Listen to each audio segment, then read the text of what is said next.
Hello everyone, कैसे हैं आप सब लोग। उम्मीद है बेहतर से बेहतरीन कर रहे होंगे और जीवन को अच्छे तरीके से जी रहे होंगे, जैसा कि तुम हमेशा ही जीते रहते हो। बेसिक ऑर्गेनिक केमिस्ट्री की अपनी चर्चा चल रही थी। बिना बातचीत में वक्त गंवाए, समय आज थोड़ा कम रहेगा क्लास का, इसलिए अपन जल्दी जल्दी अपना स्टार्ट करते हैं। मेन मुद्दे की बात पर आते हैं, चर्चा करते हैं।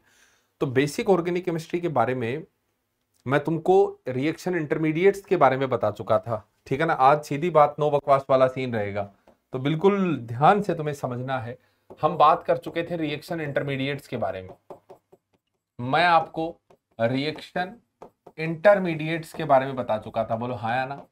रिएक्शन इंटरमीडिएट्स के बारे में बता चुका था मैं आपको रिएक्शन इंटरमीडिएट्स के बारे में बता चुका था, ठीक है ना।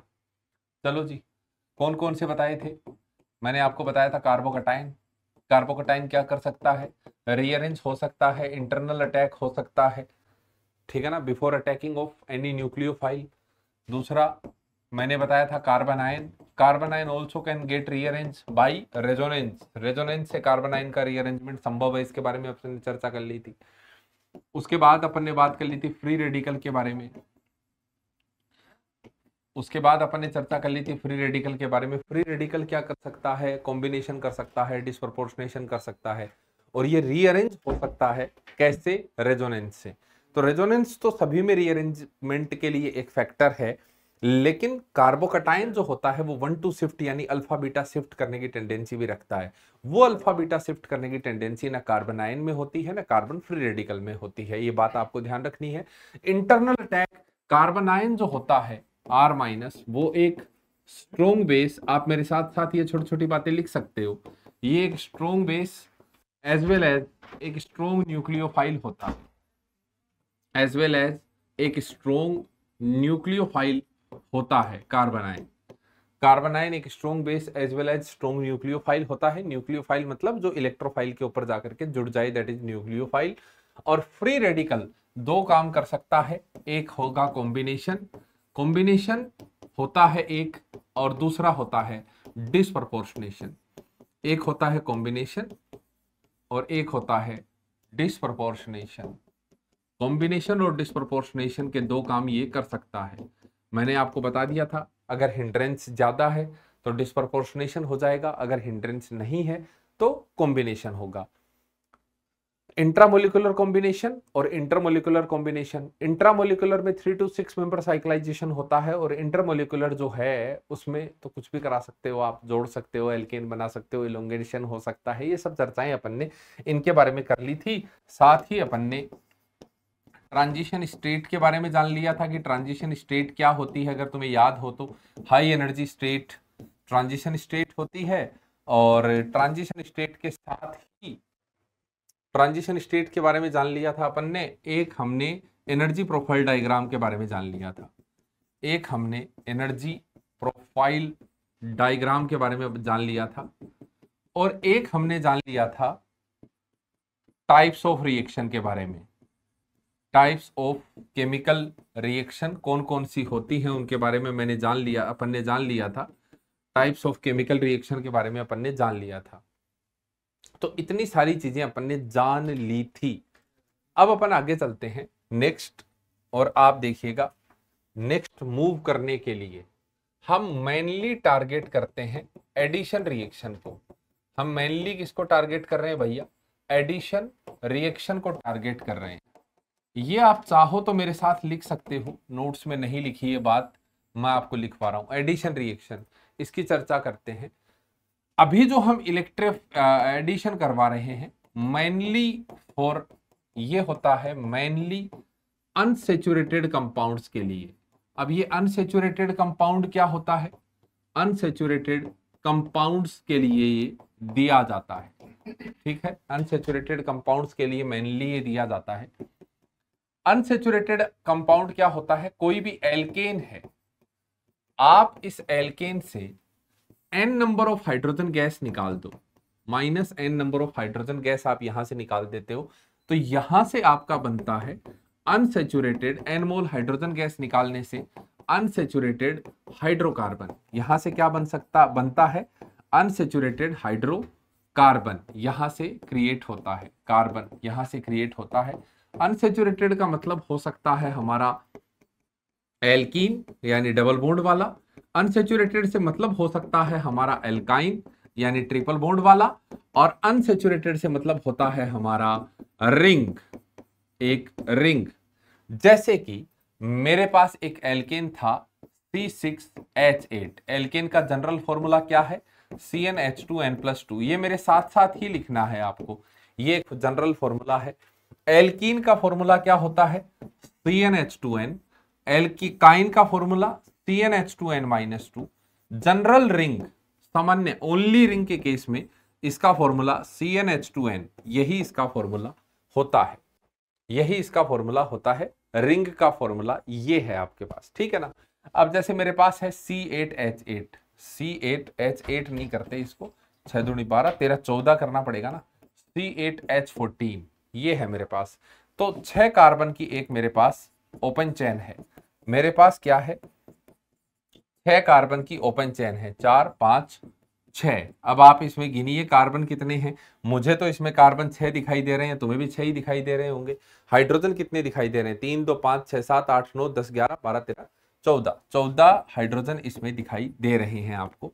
अगर आप 2 हाइड्रोजन निकाल दें, इसमें से कोई भी 2 हाइड्रोजन आप निकाल दो, एक मतलब 2 हाइड्रोजन एटम मतलब एक हाइड्रोजन गैस अगर आप बाहर निकाल देते हो तो ये बन गया आपका एल्कीन, और अगर आप 2 हाइड्रोजन बाहर निकाल देते हो गैस के तब वो बन जाता है अल्काइन, और अगर एक रिंग बनाते हो वो भी एल्कीन का टाइप ही है, वो भी एक अनसेचुरेटेड कंपाउंड की कैटेगरी में आता है। तो आई थिंक आपने इस चीज का एक स्क्रीनशॉट ले लिया होगा, अनसेचुरेटेड कंपाउंड की क्या कहानी है, कैसे है। जब भी आपको एक चीज होती है डिग्री ऑफ अनसेचुरेशन, एक चीज है डिग्री ऑफ अनसेचुरेशन, एक चीज है हमारे पास डिग्री ऑफ अनसेचुरेशन, इसके बारे में अपन पहले शुरू में चर्चा कर चुके हैं। डिग्री ऑफ अनसेचुरेशन इसके बारे में मैंने आइसोमेरिज्म में पढ़ाया था तुमको, इसके बारे में मैंने तुमको कहां पढ़ाया था, आइसोमेरिज्म में पढ़ाया था। आइसोमेरिज्म कब, कौन सी, जब रिंग चैन आइसोमेरिज्म पढ़ा करते थे अपन, तो रिंग चैन आइसोमेरिज्म में इसके बारे में अपन ने चर्चा करी थी कि भैया डिग्री ऑफ अनसेचुरेशन क्या चीज होती है, ठीक है ना। तो डायरेक्ट कंपेयर कर लीजिए आप एल्केन से, कंपेयर किससे करेंगे आप, जैसे मान लो कि मेरे पास C6H6 है, इसमें मुझे डिग्री ऑफ अनसेचुरेशन के बारे में पता करना है कि मतलब कितना अनसेचुरेटेड है ये, या कितने हाइड्रोजन की कमी है। अनसेचुरेशन का मतलब क्या होता है, हाइड्रोजन की कमी, तो कितने हाइड्रोजन की कमी है ये पता करने के लिए आप इसे सीधा एल्केन से कंपेयर कर लो कि अगर आपके पास 6 कार्बन का एल्केन होता तो हाइड्रोजन कितने होते, 14 होते। अभी हाइड्रोजन कितने हैं, 6, तो यानी इसमें से इसमें जाने के लिए आपने कितने हाइड्रोजन कुर्बान कर दिए, इसके आपने कुर्बान कर दिए कितने, 8 हाइड्रोजन एटम यानी 4 हाइड्रोजन मोलिक्यूल। 4 हाइड्रोजन की कमी, 1 हाइड्रोजन की कमी 1 डिग्री ऑफ अनसेचुरेशन होता है, तो 4 हाइड्रोजन की कमी 4 डिग्री ऑफ अनसेचुरेशन होगा, 4 DU होगा, ठीक है ना। तो ये भी आप लिख सकते हो, मेरे साथ साथ ये सब चीजें आप लिखते चलिए। उसके बाद हम एडिशन रिएक्शन की चर्चा करते हैं। उसके बाद हम किसकी चर्चा कर रहे हैं, एडिशन रिएक्शन, जो कि किसकी है, एल्कीन की विशेषता है। एडिशन रिएक्शन, एडिशन रिएक्शन किसकी विशेषता है, एल्कीन की विशेषता है।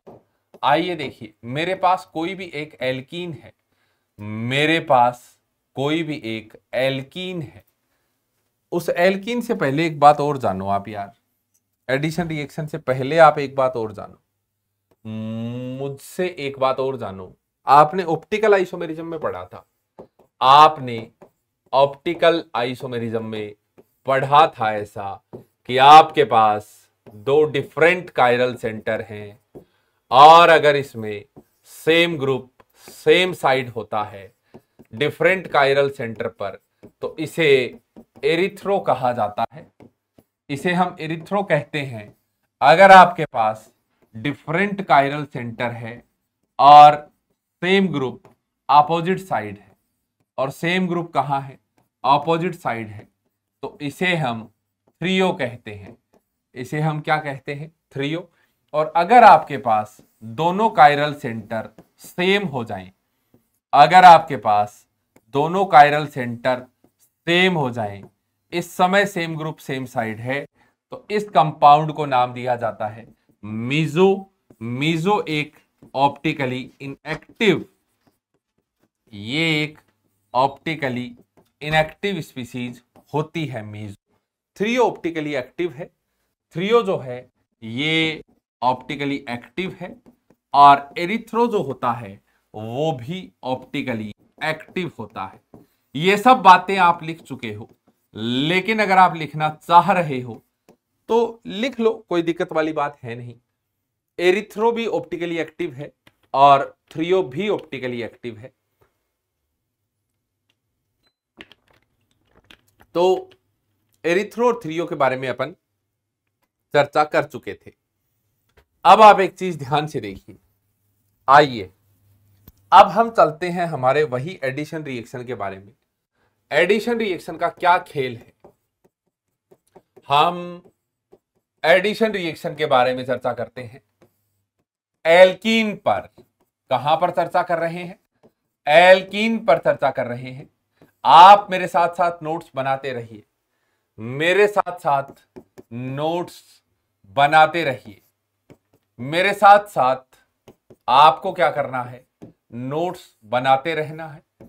इस कार्बन का हाइब्रिडाइजेशन sp2, तो इसका भी sp2, ये एक प्लेनर मॉलिक्यूल होगा।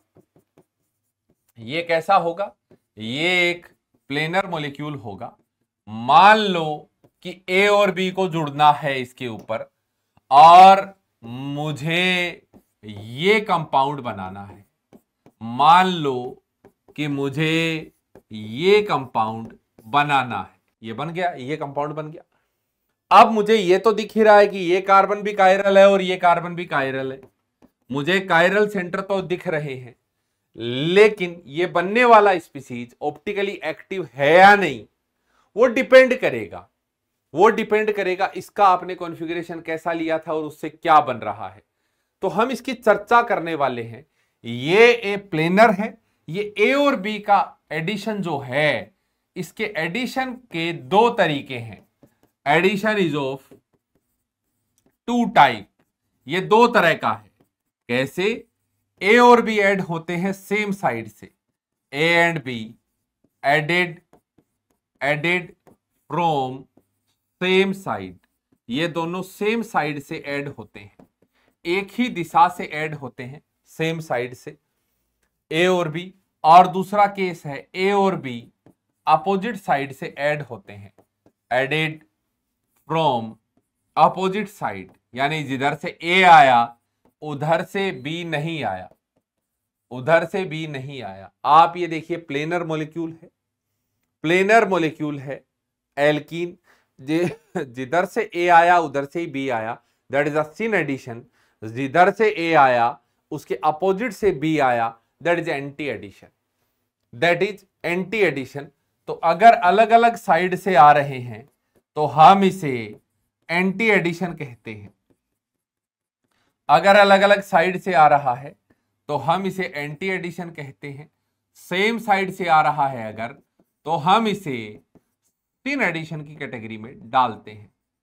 एक है सिन एडिशन और एक है एंटी एडिशन। सिन एडिशन में दोनों ग्रुप किधर से जुड़ते हैं, सेम साइड से जुड़ते हैं, और एंटी एडिशन में दोनों ग्रुप किधर से जुड़ते हैं, अपोजिट साइड से जुड़ते हैं।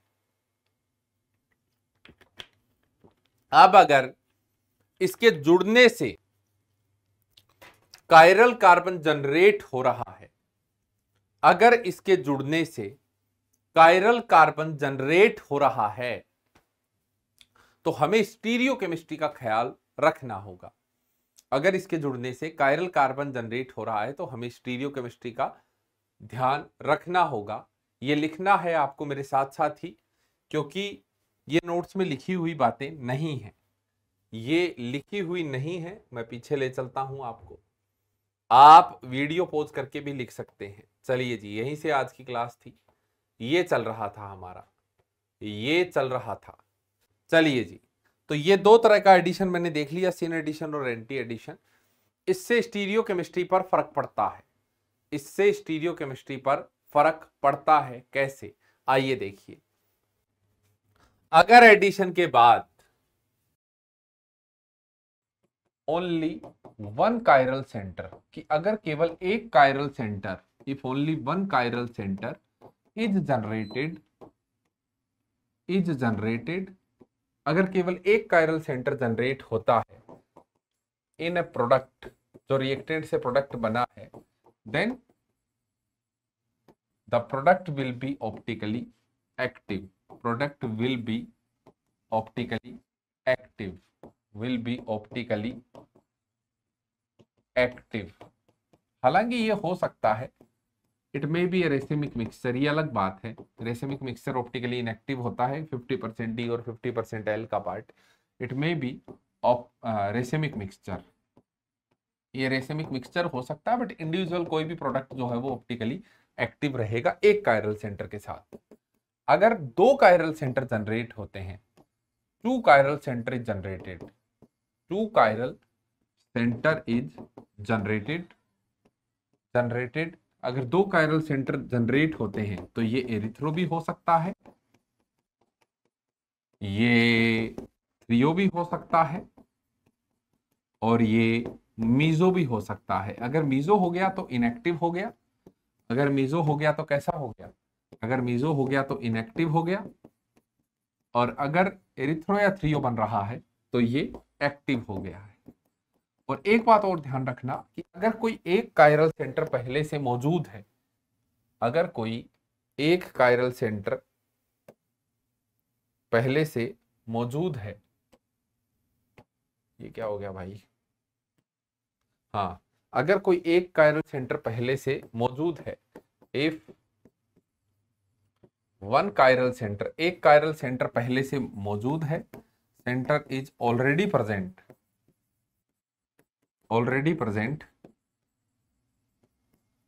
And second chiral centre generate हो रहा है, and second chiral centre is generated, दूसरा कायरल सेंटर जनरेट हो रहा है, तो एक जो जनरेट ऑलरेडी है उसका तो कॉन्फ़िगरेशन फिक्स रहेगा, और जो दूसरा जनरेट हो रहा है उसका कॉन्फ़िगरेशन हो सकता है उसके जैसा हो सकता है उससे अलग तो हो सकता है वो इनेंशियोमर हो सकता है वो डायस्टेरियोमर हो, क्योंकि एक पर फिक्स है और दूसरे पर आप जनरेट कर रहे हो। Generated, then the product may B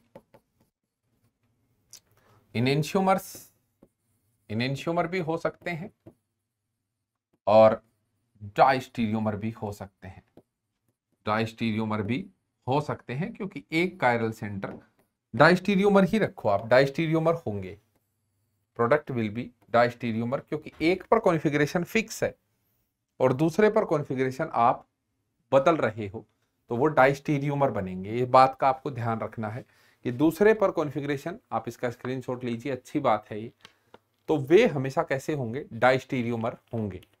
अब एक बात देखो,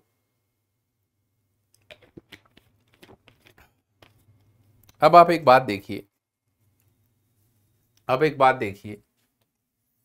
देखो जरा ध्यान से कि जो हमारा एल्कीन होता है, वो हमारा जो एल्कीन होता है वो होता है प्लेनर।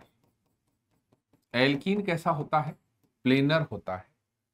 प्लेनर कैसे, जैसे ये बोर्ड वाली जो प्लेन है इसी प्लेन में रहेगा, क्योंकि sp2 हाइब्रिडाइज्ड जो कार्बन एटम होता है, sp2 हाइब्रिडाइज्ड जो कार्बन एटम होता है, sp2 हाइब्रिडाइज्ड जो कार्बन एटम होता है वो ट्राइगोनल प्लेनर होता है, इज ट्राइगोनल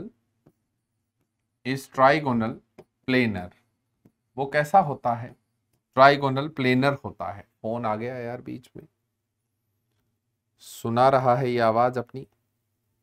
वो कैसा होता है, ट्राइगोनल प्लेनर होता है, ठीक है ना, ट्राइगोनल प्लेनर। अब इस पर मान लो कोई चीज आकर के जुड़ रही है, इस पर जो एडिशन है वो 2 तरह से हो सकता है। एडिशन इज ऑफ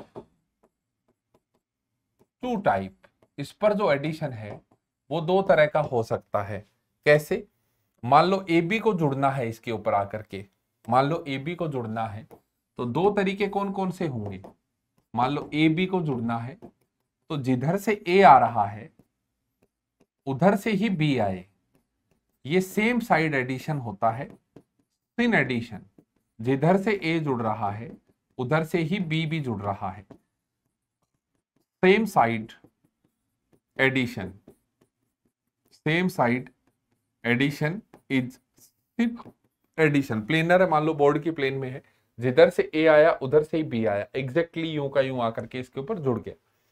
अब ए तो ऊपर से आ रहा है और बी नीचे से आ रहा है, यानी ये जो प्लेनर है इस प्लेनर के सामने से आया ए और पीछे से आया बी। तो ये अपोजिट साइड एडिशन जो होता है इसे हम कहते हैं एंटी एडिशन। इसे हम क्या नाम दे देते हैं? Anti addition. ये है मेरा अपोजिट साइड एडिशन, ये है अपोजिट साइड एडिशन। तो अपोजिट साइड एडिशन जो होता है उसे हम क्या नाम देते हैं? Anti addition. और जो सेम साइड एडिशन होता है उसे हम क्या कहते हैं? Syn addition. अब एक बात आपको ध्यान से देखनी है, एक बात आपको ध्यान से देखनी है। मान लो कि मेरे पास ये एल्कीन है, मान लो कि ये मेरे पास कौन है? एल्कीन है, ठीक है। अब मैं इस पर इधर से ए जोड़ रहा हूं और मैं इधर से ही बी जोड़ रहा हूं। प्लेनर है, इधर जिधर से ए उधर से ही बी। तो ये कैसा बन जाएगा? ये कार्बन हो गया एक सामने वाला, ये पीछे वाला कार्बन, ऊपर में ए आ गया है, नीचे ऊपर में इसके कौन आ गया है? बी आ गया है। और एच और डी किधर मुड़ गए हैं? नीचे की तरफ। यही तो होगा, एच और डी किधर मुड़ गए हैं? नीचे की तरफ मुड़ गए हैं। अब मैं कह रहा हूं आप इसका फीचर बनाओ, अब मैं कह रहा हूं आप इसका क्या बनाओ? फीचर बनाओ। तो फीचर बनाने के लिए हमें इक्लिप्स फॉर्म बनानी पड़ेगी। ए को नीचे ले आए, यहाँ पे बी को नीचे ले आए। जब ऐसा करा तो डी यहां आ गया, एच यहां आ गया, और जब ऐसा करा तो डी यहां आ गया और एच यहां आ गया। स्टीरियो केमिस्ट्री पे देखिए आप, ये कौन सा है? Same group same side. तो ये है मेरा सिस एल्कीन। ये कौन सा है? Cis alkene. और इस पर मैंने कौन सा एडिशन कर दिया है? सिन एडिशन कर दिया है। सिस एल्कीन पर मैंने कौन सा एडिशन कर दिया है? सिन एडिशन कर दिया है। फिशर तैयार कर लो यार। क्या जाता है जब आप फिशर तैयार करेंगे? DH DH. बताइए एरिथ्रो है या थ्रियो है? आप कहेंगे ये क्या बन गया है? ये एरिथ्रो बन गया है। ये क्या बन गया है? एरिथ्रो। और दोनों कायरल सेंटर सेम है तो ये क्या बन जाएगा? मीजो बन जाएगा। अगर दोनों कायरल सेंटर सेम है तो ये क्या बन जाएगा? मीजो। बड़ी बात बता रहा हूं स्टीरियो केमिस्ट्री से रिलेटेड। तो तुमने ये समझा कि सिस एल्कीन पर अगर सिन एडिशन होता है तो बनने वाला प्रोडक्ट अगर उसमें कायरल सेंटर है, तो ये बात का ध्यान रखना, कायरल सेंटर होना जरूरी है भैया। तो अगर उसमें कायरल सेंटर है तो वो बनने वाली स्पीसीज क्या होगी? एरिथ्रो होगी। बनने वाली स्पीसीज क्या होगी? एरिथ्रो होगी। इस बात का ध्यान रखिएगा, अगर उसमें कायरल सेंटर है तो। अगर उसमें कायरल सेंटर होना चाहिए तो एरिथ्रो होना चाहिए। अब एक बात मैं कंक्लूड कर देता हूं ऐसे ही। कंक्लूजन देखिए क्या है बात का। कंक्लूजन देखिए बात का क्या है। बात का कंक्लूजन देखो। सिस का मतलब सेम साइड, सिस का मतलब सेम साइड, सिन का मतलब भी सेम साइड, सिन का मतलब भी सेम साइड, और एरिथ्रो का मतलब भी सेम साइड। की पॉइंट बना के दे रहा हूं आपको। एरिथ्रो का मतलब भी क्या होगा? सेम साइड होगा। तो तीनों का मतलब कैसा है? सेम साइड है। ये भी सेम साइड, ये भी सेम साइड और ये भी सेम साइड। अब की पॉइंट क्या है कि किसी एक को सेम रखो, बाकी दोनों को बदल दो। अभी मैं सिस को सेम रखता हूं, बाकी दोनों को बदल दो। इसको बदलूंगा तो एंटी, और इसको बदलूंगा तो थ्रियो। इसको सेम रखो और बाकी दोनों को बदल दो। सिन को मैंने सेम रखा, इसको बदल दिया ट्रांस से, और इसको बदल दिया थ्रियो से। अब मैं तीसरे वाले को सेम रखूंगा, एरिथ्रो को सेम रखो और बाकी दोनों को बदल दो। इसके रेस्पेक्ट में ये क्या बन जाएगा? ट्रांस, और इसके रेस्पेक्ट में क्या बन जाएगा? एंटी। तो ये है stereochemistry of addition, stereochemistry of addition. Addition का जो स्टीरियो केमिस्ट्री है वो आपके सामने आपकी स्क्रीन पर आपको दिखाया गया है। एडिशन का स्टीरियो केमिस्ट्री आपके सामने आपकी स्क्रीन पर दिखा दिया गया है। मैंने क्या की पॉइंट लिखा है उस की पॉइंट को जरूर जान लीजिएगा। जो मैंने की पॉइंट लिखा है। चलिए जी आगे चलते हैं। अब ध्यान से देखिएगा, यही लिखा हुआ है की पॉइंट, यही की पॉइंट लिखा हुआ है आपके सामने। और 3O अगर बन रहा है इनेंशियोमर 50% बन रहे हैं तो वो रेसिमिक हो सकता है, इस बात का ध्यान रखिएगा। अब एक दो रिएक्शंस हैं जिन्हें आपको याद रखना है अभी के लिए। Some important reaction, some important reaction, ये आपको याद रखनी है अभी के लिए। वक्त आने पर सब कुछ बताया जाएगा, अभी के लिए ध्यान रखो। सबसे पहली रिएक्शन है फोटो हेलोजिनेशन। सबसे पहली रिएक्शन है फोटो हेलोजिनेशन। इसमें क्या करना होता है, किसी भी एल्केन की रिएक्शन हैलाइड के साथ सनलाइट की प्रेजेंस में कराते हैं तो हमें क्या करना है, स्टेबल रेडिकल बनाकर, हमें क्या करना है, स्टेबल रेडिकल बनाकर। और स्टेबिलिटी ऑफ रेडिकल क्या होता है, 3 degree, 2 degree, 1 degree. Stable radical मतलब एच हटा के रेडिकल बनाना है, एच हटा के रेडिकल बनाना है। स्टेबल रेडिकल बनाकर हेलोजन जोड़ना है, हेलोजन जोड़ना है। आप देखिए कैसे, जैसे कि मेरे पास ये वाला एल्केन है, जैसे मेरे पास ये वाला एल्केन है, अगर मैं इसकी रिएक्शन Br2 सनलाइट के साथ कराता हूं तो स्टेबल रेडिकल यहां से 1 डिग्री का बनेगा, यहां से भी 1 डिग्री बनेगा। ये 2 डिग्री, ये 1 डिग्री, ये कितना डिग्री है, 3 डिग्री। तो H हटा के आप रेडिकल बनाना, H हटा के आप रेडिकल बनाना, H हटा करके आप रेडिकल बना लेना और फिर उस पर हेलोजन रेडिकल बना के जोड़ देना, हेलोजन जोड़ देना, आप स्टेबल रेडिकल बनाकर। अब ये कैसे होता है वो आपको वक्त आने पर सिखाया जाएगा, पर अभी के लिए आप इतना बना लीजिए। अभी के लिए आप ये ध्यान रख लीजिए, अभी के लिए ध्यान रखना है। चलिए बिना वक्त गवाए अगली रिएक्शन पर चलते हैं। वक्त नहीं गवाएंगे और आगे चलेंगे। मान लो कि कोई अल्काइल हैलाइड है, मान लो कि कोई अल्काइल हैलाइड है आपके पास। मेरे भाई आपके पास कौन है, आपके पास कौन है, आपके पास अल्काइल हैलाइड है। अगर इसकी रिएक्शन एक्वस KOH के साथ करा दी जाए या OH - H2O करवा दिया जाए तो आप हेलोजन हटा के OH लगा देना, हेलोजन हटा के OH लगा के अल्कोहल बना देना। आपको क्या कर लेना है, अल्कोहल बना देना है। कैसे बना वक्त आने पर बता देंगे। अगर आपके पास अल्काइल हैलाइड है और आपने इसमें अल्कोहलिक KOH, अगर आपने इसमें अल्कोहलिक KOH डाल दिया है, OH - ROH, अल्कोहलिक KOH अगर आपने इसमें डाल दिया है तो आपको स्टेबल एल्कीन बनाना है, स्टेबल एल्कीन बनाना है।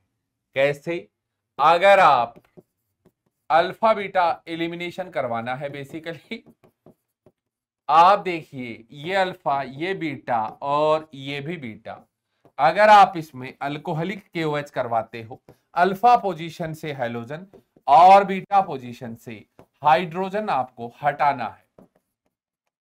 अल्फा पोजीशन से हेलोजन और बीटा पोजीशन से आपको हाइड्रोजन हटाना है, ये दोनों बनेंगे। इनमें स्टेबल एल्कीन कौन सा है, ऊपर वाले एल्कीन के पास जो अल्फा हाइड्रोजन है वो 2 हैं, नीचे वाले एल्कीन के पास अल्फा हाइड्रोजन 6 हैं। तो आप किस एल्कीन को स्टेबल बोलेंगे, ऊपर वाला या नीचे वाला? मैं जानता हूं कि आप ये कहेंगे नीचे वाला एल्कीन ज्यादा स्टेबल है, यही तो मैं भी कह रहा हूं कि स्टेबल एल्कीन बनाना है आपको, ये वाला बनाना है, ये वाला नहीं बनाना है। सेम अगर आपके पास कोई अल्काइल हैलाइड है, सेम अगर आपके पास कोई फोटो ले रहे हो ना साथ साथ, अरे मेरे भाई, अरे मेरे भाई, भोले बच्चे हो तुम, इतने भोले बच्चे ना बने, इसकी फोटो जरूर खींचे।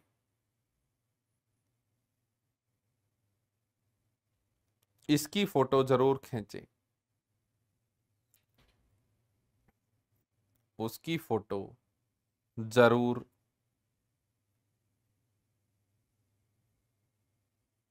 खींचे। आइए देखिए, देखो जरा ध्यान से, फोटो जरूर खींच लेना, जिंदगी में फोटो जरूर खींच के रख लेना।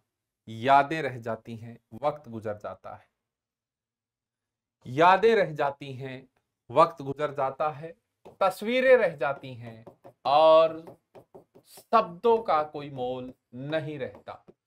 ऐसा मैंने मेरे जीवन में अनुभव किया है।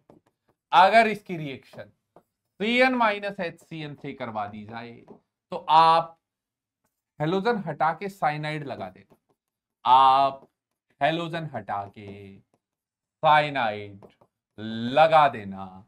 और अगर किसी साइनाइड की रिएक्शन, अगर आप साइनाइड में H+H2O या डाइल्यूट H+ या डाइल्यूट H2SO4 डाल दें, एक ही बात है, तो आप इससे कार्बोक्सिलिक एसिड जनरेट करा देना। मतलब जहां का साइनाइड लगा है वहीं पर आपको कार्बोक्सिलिक बना देना है। जैसे मेरे पास ये साइनाइड है, ये कौन है, ये साइनाइड है। अगर इसमें मैं ये सब डाल दूंगा तो आप साइनाइड की जगह कार्बोक्सिलिक एसिड बना देंगे। ये लीजिए, ये कुछ बेहतरीन महत्वपूर्ण रिएक्शंस थी जो मैंने आपको बता दी हैं, आपके सामने आपकी स्क्रीन पर। आपको आनी चाहिए आगे के लिए, आगे रिकॉर्ड के लिए आपको ये सब आनी चाहिए।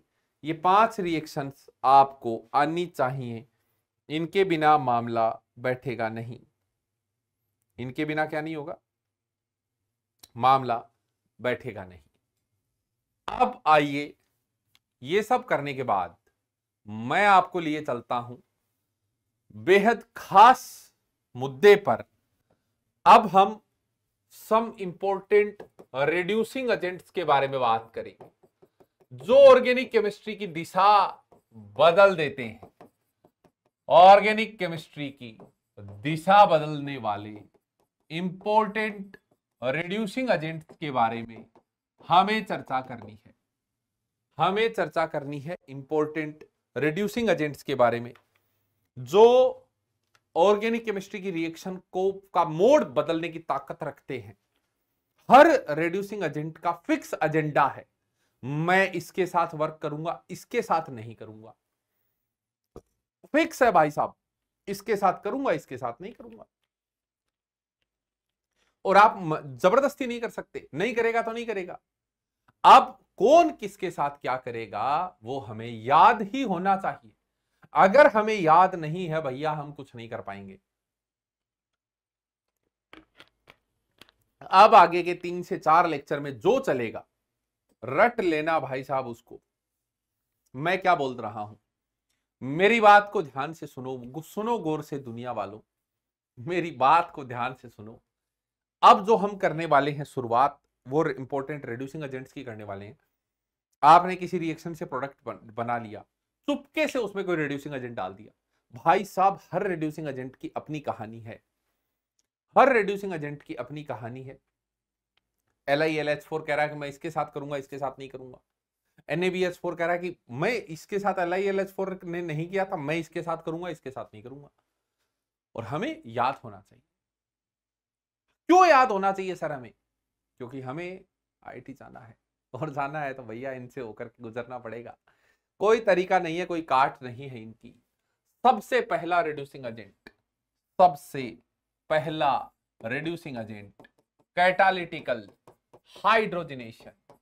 कैटालिटिकल हाइड्रोजनेशन सबसे पहला रिड्यूसिंग एजेंट, कैटालिटिकल हाइड्रोजनेशन। कैटलिस्ट होता है मेटल, कैटालिस्ट होता है मेटल। मेटल कौन से? Ni, Pd या Pt। ये मेटल क्या होता है? ये मेटल की सरफेस है मेरे भाई। ये क्या है? ये मेटल की सरफेस है। ये क्या है? मेटल की सरफेस है। ये मेटल की सरफेस है। इसके ऊपर हाइड्रोजन गैस आकर के चिपक जाती है। ये घटना जब कोई गैस किसी मेटल की सरफेस पर चिपक जाए, ये घटना कहलाती है एडजॉर्प्शन। इसे हमने क्या नाम दे दिया है? एडजॉर्प्शन नाम दे दिया है। हाइड्रोजन की गैस का एडजॉर्प्शन हो गया है। अब इसी के ऊपर कोई अनसैचुरेटेड कंपाउंड आके जुड़ जाता है। अनसैचुरेटेड कंपाउंड, कोई भी अनसैचुरेटेड कंपाउंड आके मान लो इसके ऊपर जुड़ गया, एल्कीन और एल्काइन। कॉमनली एल्कीन या अल्काइन की हम चर्चा करने वाले हैं यहां पर। मान लो कि आकर के जुड़ गए। अब Chupke Chupke, adsorption exothermic process है। हाइड्रोजन एक्सोथर्मिक है। जैसे ही हाइड्रोजन जुड़ा, यहां से एनर्जी रिलीज हुई। और हम जानते हैं कि बॉन्ड को तोड़ने के लिए ऊर्जा की आवश्यकता होती है। हम क्या जानते हैं कि बॉन्ड को तोड़ने के लिए ऊर्जा की आवश्यकता होती है। कोई किसी की सरफेस पर आके चिपका, बॉन्ड बन गया भाई साहब, बॉन्ड। और बॉन्ड फॉर्मेशन एक्सोथर्मिक होता है। यहां से ऊर्जा निकली, मैं दीवार पर जाके चिपक गया, वहां से एनर्जी रिलीज हुई, उस एनर्जी को मैंने पकड़ा और मैं एक्टिवेट हो गया। और मैं जानता हूं कि बॉन्ड डिसोसिएशन जो होता है वो एक एंडोथर्मिक प्रोसेस होता है। तो अगर मुझे किसी ने एक्टिवेट कर दिया, बोले तो मुझे अगर किसी ने एनर्जी दे दी, तो मेरे जो बॉन्ड्स हैं हिलने लगेंगे, हिलने लगेंगे। इसके भी हिलने लगे, इसके भी हिलने लगे। अब ये कह रहा मेरे भी हिल गए, तुम्हारे भी हिल गए, क्यों ना हम दोनों ही आपस में कुछ कर ले। मैं भी हिला हुआ, तुम भी हिले हुए, क्यों ना दोनों मिलकर के स्टेबिलिटी प्राप्त करते हैं। ये इसको अप्रोच करने की कोशिश करता है, अप्रोच करने की कोशिश करता है। ये बॉन्ड टूटने लगता है। ऐसा कुछ होता है यहां पर, ऐसा कुछ यहां पर देखने को मिलता है। ये बॉन्ड टूटने लगा, ये बॉन्ड भी टूटने लगा, ये इसे अप्रोच करने लगा और ये इसे अप्रोच करने लगा। इस तरह की घटना जब होने लगे, ये जो हाई एनर्जी स्टेट है, हाई एनर्जी स्टेट, ये जो है इसे हम कहते हैं ट्रांजिशन स्टेट। ये बन गई है ट्रांजिशन स्टेट, रिंग बन गई, इसलिए साइक्लिक ट्रांजिशन स्टेट है। Cyclic transition state. कितने मेंबर की रिंग बन गई? 4 मेंबर की, 4 MCTS, 4 मेंबर्ड साइक्लिक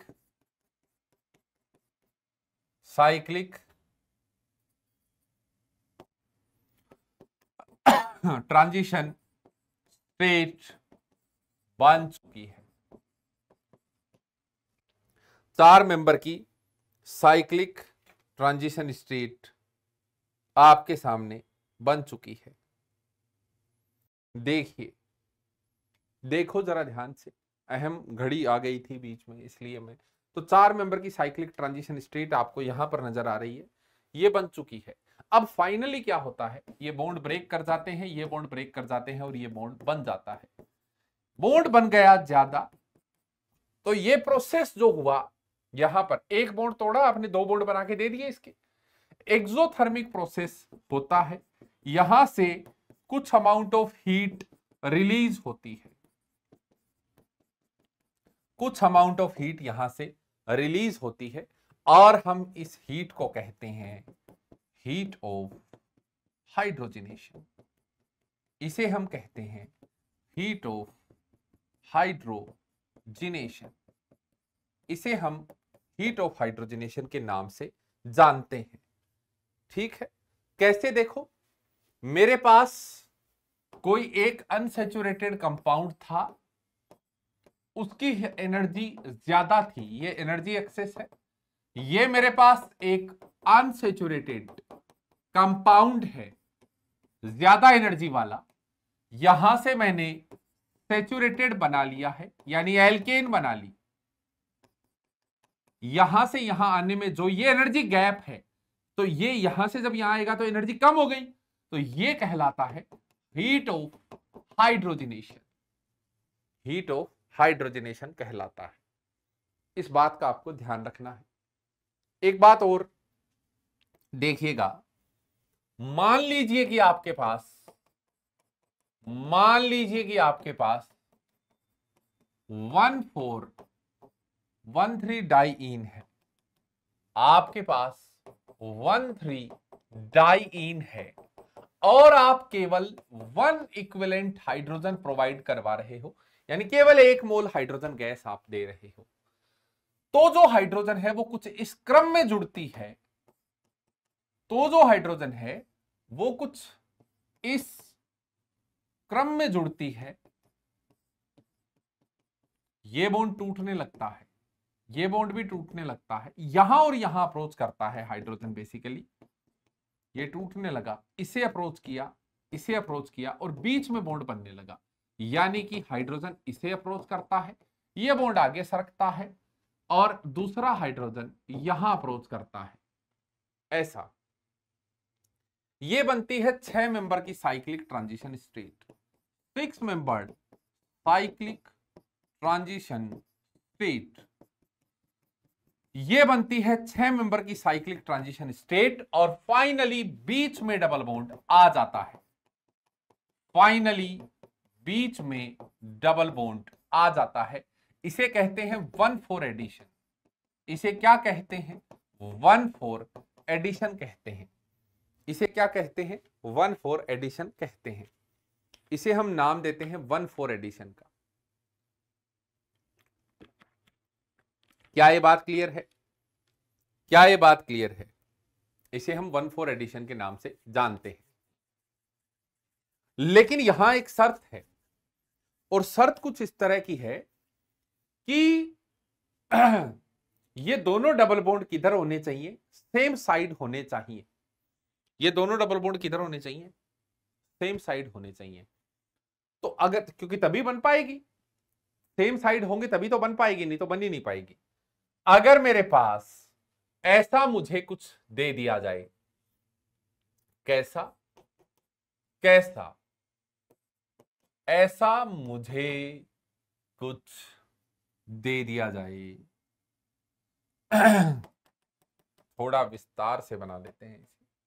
मान लीजिए कि मुझे ऐसा कुछ दे दिया जाए, अगर मुझे ऐसा कुछ दे दिया जाए ये वाला, तो मुझे क्या नजर आ रहा है कि दोनों डबल बॉन्ड सेम साइड नहीं है। इसमें दोनों डबल बॉन्ड सेम साइड है, तो इसमें 1,4 एडिशन हो जाएगा, लेकिन इसको देखने से ऐसा लग रहा है कि 1,4 एडिशन नहीं होना चाहिए। पर मेरे भाई ध्यान रखना, यहां पर फ्री रोटेशन है, यहां पर सिंगल बॉन्ड के अबाउट फ्री रोटेशन होने के कारण ये दोनों आपस में इंटर कन्वर्ट होते रहते हैं, कोई दिक्कत नहीं। और फिर हाइड्रोजन इसे आराम से, बहुत ही आराम से अप्रोच कर लेगा। लेकिन अगर कुछ ऐसी घटना बैठ जाए, अगर कुछ ऐसी घटना बैठ जाए जैसे ये, तो यहां पर हो चुका है रेस्ट्रिक्टेड रोटेशन। रेस्ट्रिक्टेड रोटेशन यहां पर है, अब ये घूम नहीं सकते, सेम साइड नहीं है दोनों डबल बॉन्ड, तो हमें यहां क्या कराना पड़ेगा? यहां के लिए ध्यान रखना, कोई एक डबल बॉन्ड कटेगा, इस केस में 4mCTS के थ्रू ही होगा, और कोई एक डबल बॉन्ड जो है वो कटेगा। अब कौन सा डबल बॉन्ड कटेगा उसकी बात देखते हैं हम।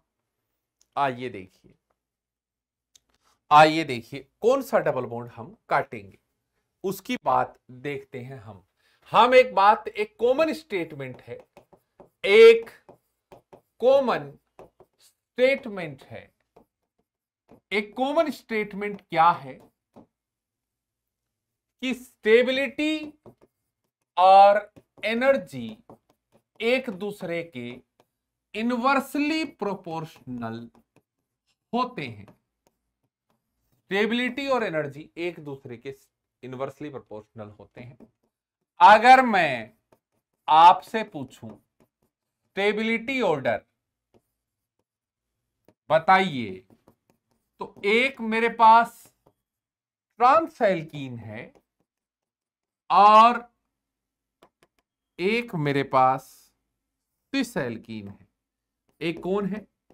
ट्रांस एल्कीन है, और एक मेरे पास सिस एल्कीन है। मैं जानना चाहता हूं इन दोनों में ज्यादा स्टेबल कौन होगा। आप कहेंगे गुरुजी बल्कि ग्रुप दूरी पर हैं, ये ज्यादा स्टेबल होगा। अगर वो ज्यादा स्टेबल है तो एनर्जी ऑर्डर किसका, एनर्जी किसकी ज्यादा होगी? आप कहोगे सिस की एनर्जी ज्यादा होगी एज कंपेयर टू ट्रांस। सिस की एनर्जी क्या होगी? ज्यादा होगी एज कंपेयर टू ट्रांस। यहां पर अगर मैं कैटालिटिकल हाइड्रोजनेशन करूं तो भी ब्यूटेन बनेगा। अरे मेरे भाई, प्रोडक्ट क्या बनेगा? ब्यूटेन। और इसका भी अगर मैं हाइड्रोजनेशन करता हूं कैटालिटिकल तो भी ब्यूटेन बनता है। और मैं जानता हूं कि एक्सोथर्मिक होता है। अब मुझे एक बात बताइए, मेरे पास ये एनर्जी एक्सेस है क्योंकि सिस कम स्टेबल था, इसलिए यहां आएगा सिस, यहां आएगा ट्रांस, और यहां आएगा आपका एल्केन जो बना प्रोडक्ट। आप देखिए यहां से यहां ये डेल्टा H1 है, और यहां से यहां ये डेल्टा H2 है। Magnitude wise delta H2 is greater than delta H1 दिख ही रहा है मुझे। यानी कि जो कम स्टेबल होता है उसका HOH ज्यादा होता है। Stability inversely proportional to heat of hydrogenation. जो कम स्टेबल होता है उसकी हीट ऑफ हाइड्रोजनेशन ज्यादा होती है, जो ज्यादा स्टेबल होता है उसकी हीट ऑफ हाइड्रोजनेशन कम होती है। जो कम स्टेबल होता है खुद, जो खुद कम स्टेबल है उसकी रिएक्टिविटी ज्यादा होती है क्योंकि एनर्जी ज्यादा है। एक बात और देखिएगा, यहीं से देखिएगा, stability directly proportional to energy, खुद की एनर्जी, और स्टेबिलिटी इनवर्सली प्रोपोर्शनल होता है रिएक्टिविटी के। रिएक्टिविटी, क्योंकि अगर मान लो मैं स्टेबल हूं तो मैं रिएक्शन कम करूंगा। मेरे को अंबानी बना दिया जाए तो मैं थोड़ा काम कम करूंगा, है ना। अगर तुम्हें सब कुछ देखते ही याद हो जाए तो तुम थोड़ा कम पढ़ोगे। समझ पा रहे हो? स्टेबल हो तो कम रिएक्टिव हो, अगर स्टेबल नहीं हो ज्यादा रिएक्टिव हो। स्टेबिलिटी रिएक्टिविटी के इनवर्सली प्रोपोर्शनल होती है। रिएक्टिविटी स्टेबिलिटी के इनवर्सली प्रोपोर्शनल होती है। सिस ज्यादा रिएक्टिव होगा। रिएक्टिविटी ऑर्डर आप कहेंगे सिस ज्यादा रिएक्टिव होगा एज कंपेयर टू ट्रांस। तो यहां से आप फिर क्या समझे? यहां से मैं ये समझा कि जिसकी HOH ज्यादा होती है वो ज्यादा रिएक्टिव होता है। HOH directly proportional to reactivity of molecule and inversely proportional to stability of reactant. तो यहां से आपसे HOH का ऑर्डर भी पूछा जा सकता है, ये भी आपको ध्यान रखना है, ठीक है ना। आओ देखो, डाइईन की अगर बात करें, अगर हम डाइईन की बात करते हैं, अगर हम डाइईन की बात करते हैं, तो ये है कॉन्जुगेटेड डाइईन। ये क्या है? Conjugated diene. रेजोनेंस के कारण कॉन्जुगेटेड डाइईन ज्यादा स्टेबल होता है, क्यूमुलेटेड में रिपल्सन होता है, इस कारण ये कम स्टेबल होता है। तो यहां से जब तुम्हें स्टेबिलिटी लिखना है, आप कहोगे कॉन्जुगेटेड का ज्यादा होता है एज कंपेयर टू क्यूमुलेटेड, और HOH जो होगा वो क्यूमुलेटेड का ज्यादा होगा एज कंपेयर टू कॉन्जुगेटेड। ये बात आपको ध्यान रखनी है, ध्यान ही रखनी है। समझा दिया है मैंने किस तरह से क्या होगा। एक और बेहतरीन एग्जाम्पल मेरे पास आता है, ये वाला मेरे भाई, ये वाला, ये एल्कीन है, ये एल्कीन है।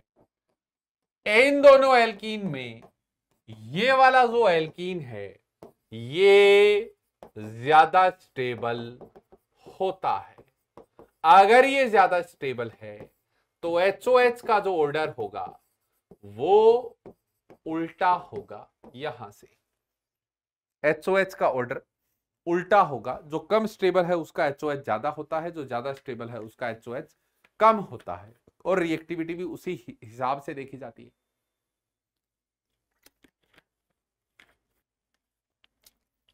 अब आप एक चीज देखिए, मान लो मेरे पास ये दो एल्कीन है, 1 मोल हाइड्रोजन मैंने लिया है, कॉन्जुगेटेड तो नहीं है। अगर कॉन्जुगेटेड होती है और सेम साइड में होते हैं तो बीच में डबल बॉन्ड आ जाता है। अभी कॉन्जुगेटेड है नहीं, इसलिए बीच में डबल बॉन्ड वाला कुछ होगा नहीं सीन। अब मुझे किसी एक डबल बॉन्ड को काटना है, अब मुझे किसी एक डबल बॉन्ड को काटना है, तो आप मुझे बताइए कि आप कौन से डबल बॉन्ड को काटेंगे, ऊपर वाला या नीचे वाला। स्टेबिलिटी देखेंगे, इसके पास अल्फा हाइड्रोजन है एक, इसके पास अल्फा हाइड्रोजन है 2 2 4 3 7 और 3 10। कौन ज्यादा स्टेबल है? ये वाला ज्यादा स्टेबल एल्कीन है, क्योंकि ज्यादा अल्फा एच है। ये लेस स्टेबल एल्कीन है। रिएक्टिविटी किसकी ज्यादा होगी? जो लेस स्टेबल होगा, और जो ज्यादा स्टेबल होगा उसकी रिएक्टिविटी कम होगी। इस तरह से यहां हम देखते हैं। तो this is all about catalytical hydrogenation. This is all about catalytical hydrogenation. अब कैटालिटिकल हाइड्रोजनेशन जरूरी नहीं है कि इन्हीं का होता है, और बहुत सारे हैं जिनका भी कैटालिटिकल हाइड्रोजनेशन होता है। जैसे एल्कीन और एल्काइन का के लिए अनसैचुरेटेड कंपाउंड के लिए हम मेनली इस्तेमाल करते हैं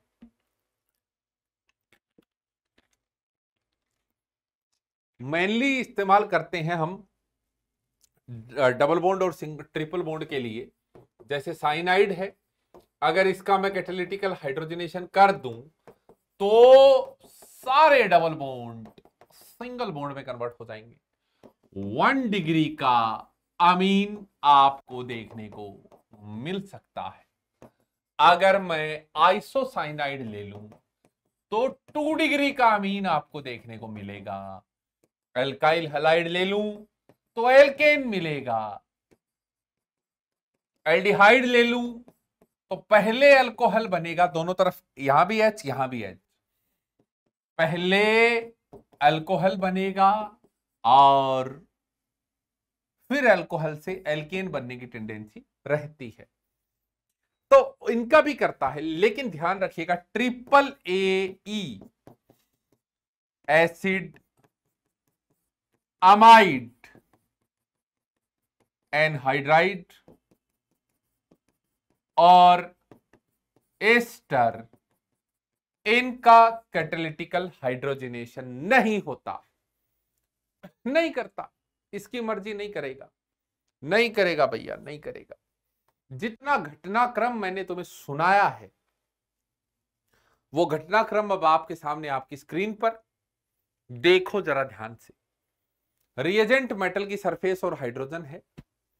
रिएजेंट कौन है? मेटल की सरफेस और हाइड्रोजन। क्या आप देख पा रहे हैं? हाँ जी।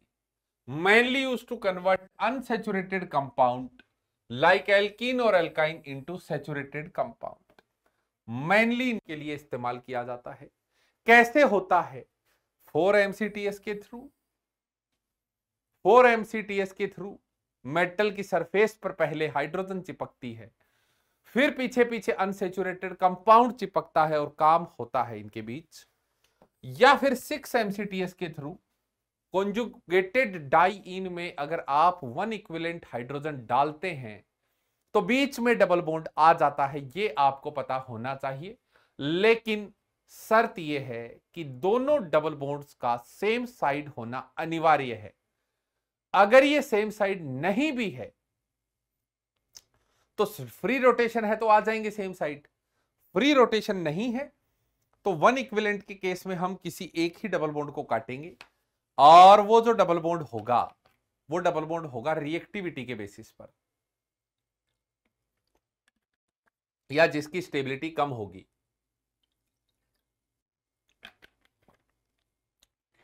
वह होगा। अब देखो जरा ध्यान से।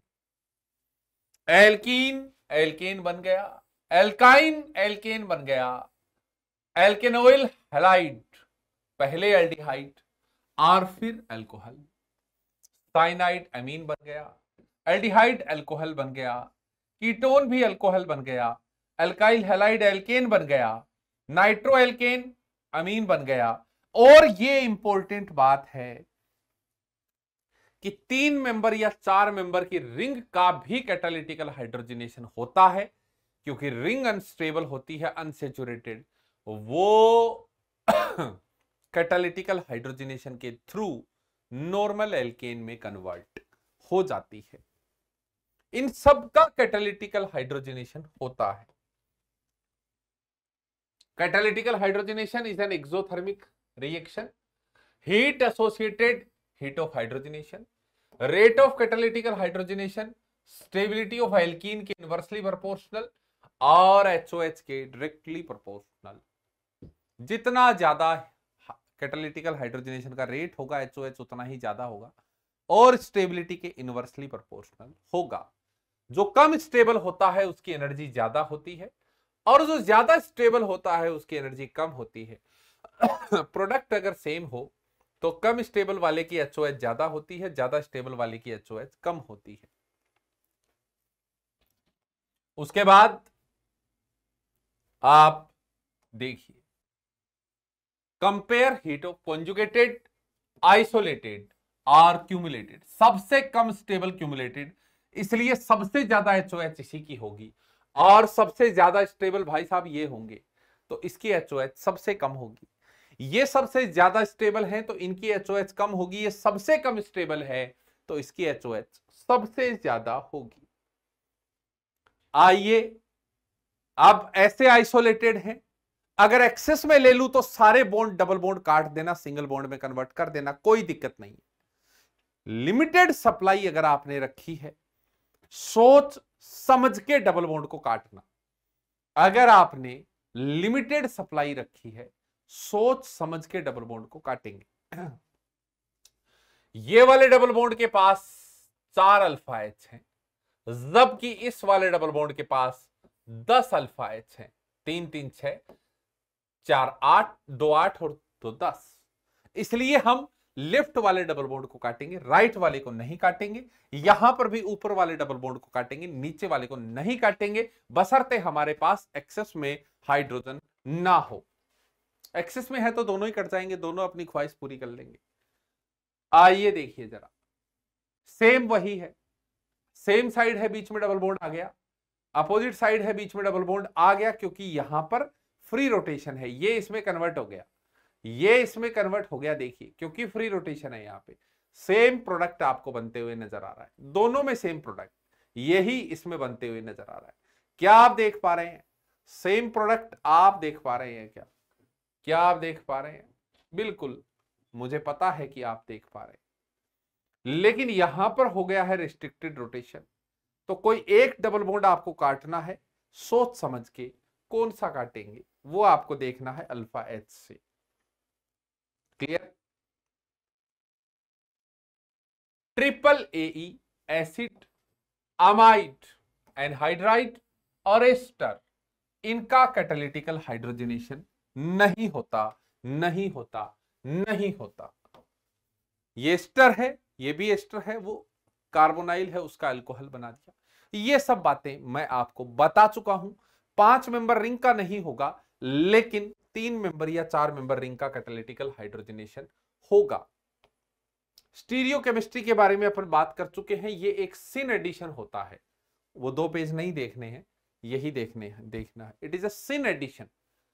सिन एडिशन तो एरिथ्रो थ्रियो उन सब का विशेष ध्यान रखना।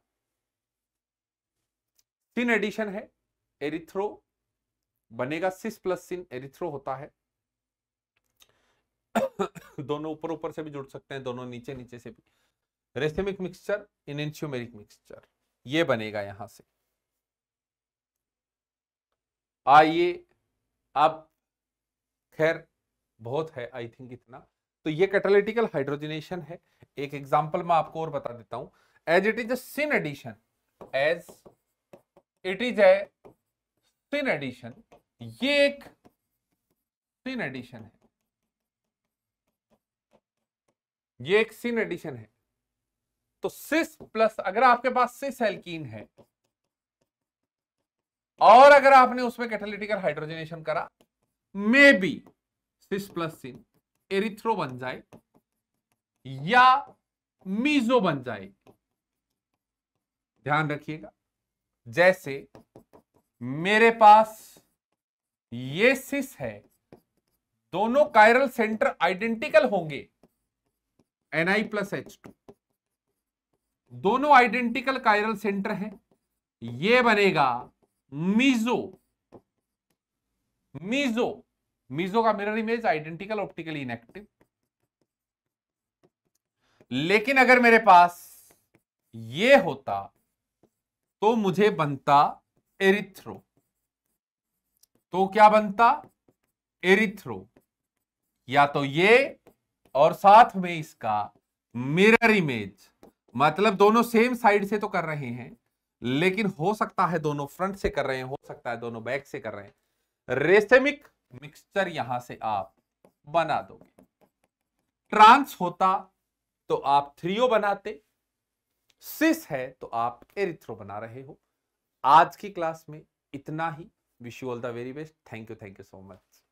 अच्छे समझना, इंपॉर्टेंट है आज की क्लास, बहुत ज्यादा इंपॉर्टेंट है। कैटालिटिकल हाइड्रोजनेशन, कुछ और रिड्यूसिंग एजेंट करेंगे अगली क्लास में। Wish you all the very best. Thank you so much.